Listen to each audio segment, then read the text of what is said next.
अस्सलाम dear students, हम chapter number 1 की प्रॉब्लम सॉल्व कर रहे थे और ये हमारा है प्रॉब्लम नंबर 1.4 है rewrite the following in standard form. जो उसने हमें वैल्यूज दी हैं इनको हमने स्टैंडर्ड फॉर्म में लिखना है। हमारे पास पार्ट ए है value 1168 multiplied by 10 raise to power -27।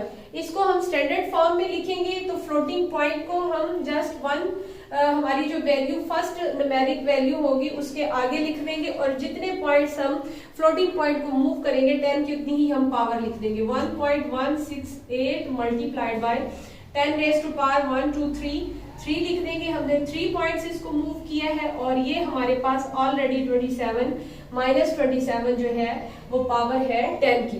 तो इसको हम दोनों पावर्स को सॉर्ट आउट कर लेंगे एक ही बेस पे, 10 की एक ही बेस पे। 3 - 27 ये हमारे पास आ जाएगा 1.168 multiplied by 10 raise to power -24। ये हमारे पास फर्स्ट वैल्यू जो है सॉर्ट आउट फॉर्म में आ गई है। इसको हमने स्टैंडर्ड फॉर्म में लिख दिया। पार्ट बी है हमारा, पार्ट बी में उसने वैल्यू दी है 32 multiplied by 10 raise to power 5। ये हमारे पास वैल्यू है। अब हमारा फ्लोटिंग पॉइंट लास्ट में लाई करता है, इसको हम 1 पॉइंट मूव करवा देंगे। 1.2 multiplied by 10 raise to power 1 point move करवाया तो हमारे पास 10 की पावर हो गई 1 और ऑलरेडी हमारे पास एक 10 की पावर है 5। इन दोनों पावर्स को हम ऐड कर लेंगे। 3.2 multiplied by 10 raise to power 1 plus 5 ये हमारे पास आ जाएगा 3.2 multiplied by 10 raise to power 6। ये हमारे पास इसकी स्टैंडर्ड फॉर्म आ गई इस वैल्यू की। अब है हमारे पास पार्ट सी इसका 725। Part C 725 multiplied by 10 raise to power -5 kg। अब उसने यहाँ पे हमें ये नहीं बताया कि ये क्वांटिटी है, ये कोई सी भी वैल्यू है, इसमें प्रीफिक्स लिखने की हमें जरूरत नहीं है। इस प्रीफिक्स को भी हम खत्म करके 10 की पावर में लिख देंगे और इसको भी हम सॉल्व करेंगे फ्लोटिंग पॉइंट को मूव करके। 7.25 multiplied by 10 raise to power ये हमारे पास 10 रेज़ टू पावर 2 हो गया multiplied by 10 raise to power -5 और अगर हम किलो को कन्वर्ट कर देंगे तो वो हमारे पास आ जाएगा 10 की पावर 3 ग्राम। अब ये हमारे पास 3 पावर्स आ गई 10 की, मतलब 3 10 और उनकी पावर्स आ गई। इनको तीनों को हम एक ही बेस पे सॉल्व कर लेंगे। बेस है हमारे पास 10 2 -5 + 3 ग्राम। अब जब हम इसको सॉल्व करेंगे तो हमारे पास 10 की पावर 0 आ जाएगी और जब भी किसी नंबर की पावर 0 होती है तो वो 1 के इक्वल होता है। तो ये हमारे पास आ जाएगा 1.25 multiplied by 1 gram is equal to 7.25 gram. ये हमारे पास इसकी स्टैंडर्ड फॉर्म आ गई। लास्ट है हमारे पास पार्ट सी। पार्ट डी में है हमारे पास 0.02 multiplied by 10 raise to power हमारे पास है -8। अब हमारे पास जो है फ्लोटिंग पॉइंट लेफ्ट साइड पे है, इसको हम राइट साइड पे मूव करा देंगे क्योंकि हमारे पास 2 जो है वो रियल डिजिट है। 2 पॉइंट हम इसको मूव करवाएंगे तो 2 पॉइंट मूव करवाने से हमारे पास 10 की पावर -2 आ जाएगी मल्टीप्लाइड बाय 10 की पावर -8। अब इन दोनों पावर्स को हम सॉल्व कर लेंगे। 2 के साथ लास्ट में फ्लोटिंग पॉइंट लिखने की जरूरत नहीं है। 10 की पावर हमारे पास आ जाएगी -10। तो ये इसकी सॉर्ट आउट फॉर्म है, स्टैंडर्ड फॉर्म है। इसको हमने हल कर लिया और ये हमारे पास इसकी स्टैंडर्ड फॉर्म आ गई। प्रॉब्लम नंबर 1.5 है हमारी, right the following quantities in standard form. अब उसने हमें क्वांटिटीज दी हैं, मींस इनके साथ हम प्रीफिक्स लिख सकते हैं, प्रीफिक्सेस भी इनके साथ लिखी जाएगी और इनको हमने स्टैंडर्ड फॉर्म में लिखना है। हमारे पास इस क्वेश्चन का पार्ट ए है 6400 किलोमीटर।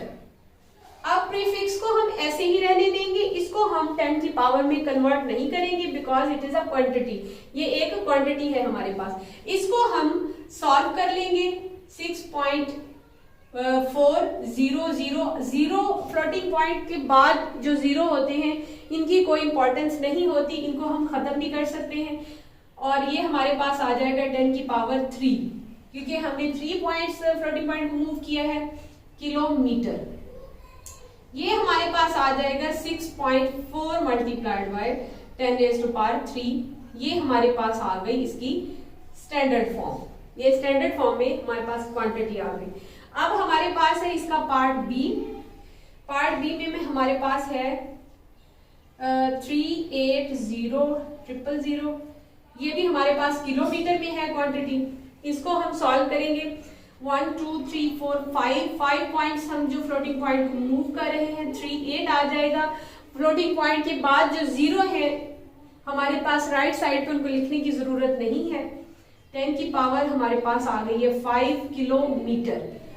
तो यही है इसका सॉल्व, इसकी स्टैंडर्ड फॉर्म, यानी इसको सॉर्ट आउट कर दिया। और ये इसकी स्टैंडर्ड फॉर्म है। जो जीरो थे उनको हमने खत्म कर दिया, क्योंकि फ्लोटिंग पॉइंट के बाद जो राइट साइड पे जीरो आते हैं उनको हम काउंट नहीं करते। 3.8 multiplied by 10 raise to power 5 kilometre.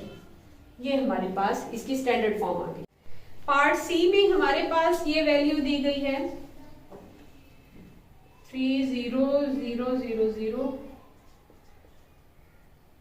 ये हमारे पास है वैल्यू। ये है हमारे पास मीटर पर सेकंड में। 1 2 3 4 5 6 8 9, हमने 9 पॉइंट इसको मूव करवाना है। 8 पॉइंट 1 2 3 4 5 6 7 8 पॉइंट्स हमने फ्लोटिंग पॉइंट को मूव करवाना है। ये हमारे पास आ जाएगा 3 point multiplied by 10 raise to power 8। अब लास्ट में जो फ्लोटिंग पॉइंट है 3 के बाद वो ना भी लिखें तो तब भी हमारी वैल्यू जो है वो ठीक होगी। 3 multiplied by 10 raise to power 8 metre per second हमारे पास इसकी स्टैंडर्ड फॉर्म आ गई। लास्ट में उसने हमें दिया है अ सेकेंड। डी हमने बताना है कि सेकेंड्स इन आर डे। एक दिन में हमारे पास कितने सेकेंड्स होते हैं उनको हमने स्टैंडर्ड फॉर्म में लिखना है। तो सेकेंड्स हमारे पास होते हैं, एक दिन में हमारे पास 24 आवर्स होते हैं, और एक आवर में हमारे पास 60 मिनट्स होते हैं, और एक मिनट में हमारे पास 60 सेकेंड्स होते हैं। तो ये हमारे पास इनको मल्टीप्लाई करने के बाद वैल्यू आ जाएगी 86,400 सेकेंड्स हमारे पास आ जाएंगे एक दिन के सेकेंड। तो इसको हम स्टैंडर्ड फॉर्म में लिखेंगे 8.64 multiplied by 10 raise to power 4। हमने 4 पॉइंट्स मूव किया है। फ्लोटिंग पॉइंट को 10 की पावर हमारे पास 4 आ जाएगी। तो ये हमारे पास स्टैंडर्ड फॉर्म आ गई 8.0। लास्ट वाले लिखने की जरूरत नहीं है। 84 10 raise to power 4 seconds.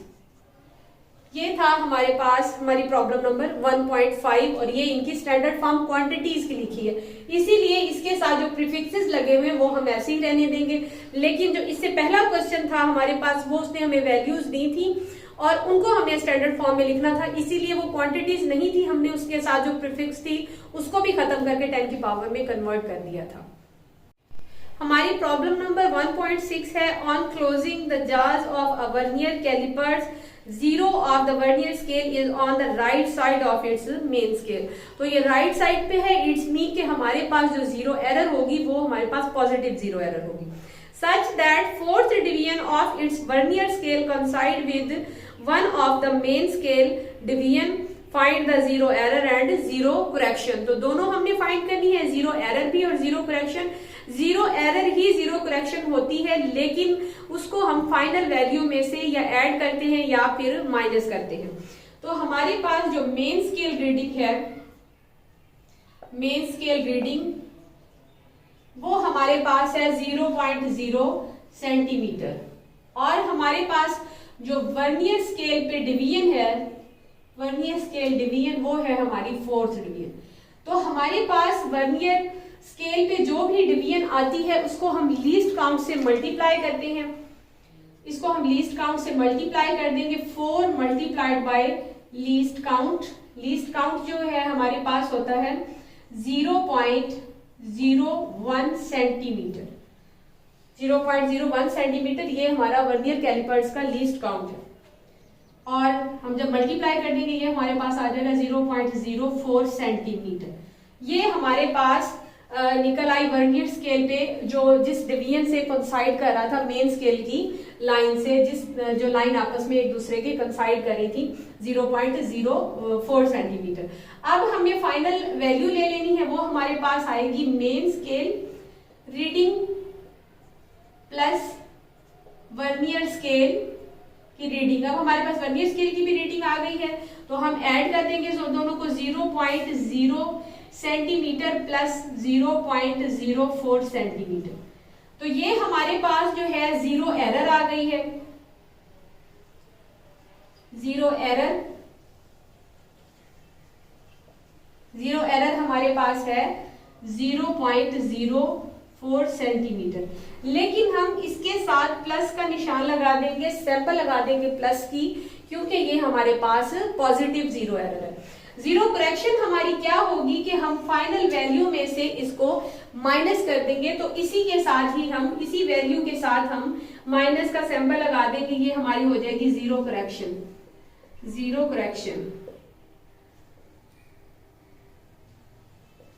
Correction यही वैल्यू जो हमारे पास आई है फाइनल रीडिंग में से हमने इसको माइनस कर देना है 0.04 सेंटीमीटर सैंपल साथ माइनस का।